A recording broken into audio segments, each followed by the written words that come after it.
Kapuso, sa diin kasubo nga long weekend. Sa isla sa Boracay, madamo na nga mga turista ang nagpadulong kaginalauman nga magdoble pa ini umpisa buwas.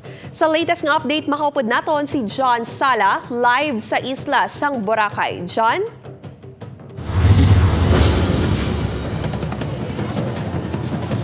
Kate, patapos ang mainit nga barangay kag SK elections kahapon, madamo nga mga turista ang ginpili nga diri sa isla sa Boracay mag-enjoy sang ilang long weekend.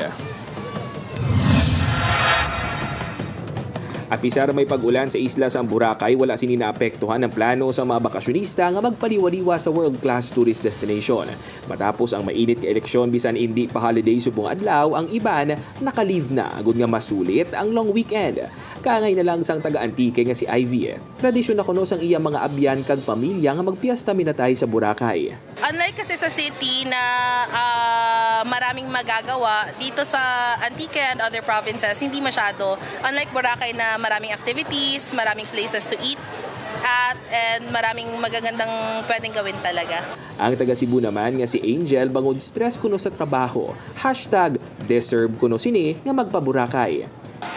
It's to take advantage of the long weekend kasi like it's so tiring like working all the time but sa weekdays. So now na undas, so that's right, undas. Like I think it's just good for also for our mental health. Sa datos ang Malay LGU yara sa 5,000 tubtob 6,000 ang average daily tourist arrivals sa isla sa Boracay kag ginalauman nga magadoble pa ini umpisa buwas tubtob sa weekend. Gani ang mga personnel sa Katiklan Jetty Port nagapanghanda na sa ginalauman nga pagtagsa pagid sa mga turista.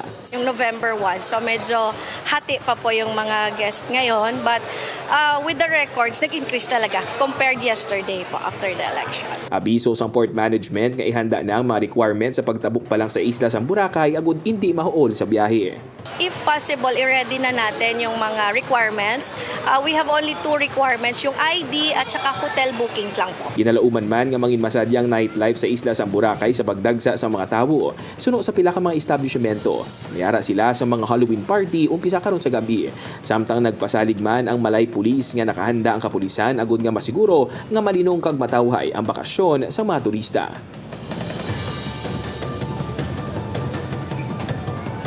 Kate, sa datos ng Malay Tourism Office, naglabot na sa 133,071 ang tourist arrival sa October 1 to 30. Panumdum naman sa ang Katiklan Jetty Port Management nga 24 hours ang biyahe sa mga sakayan padulong diri sa isla sa Boracay. Gani sa mga luyag pa nga maghingagaw dira, pwede pagit kamo nga makapadulong diri sa isla sa Boracay.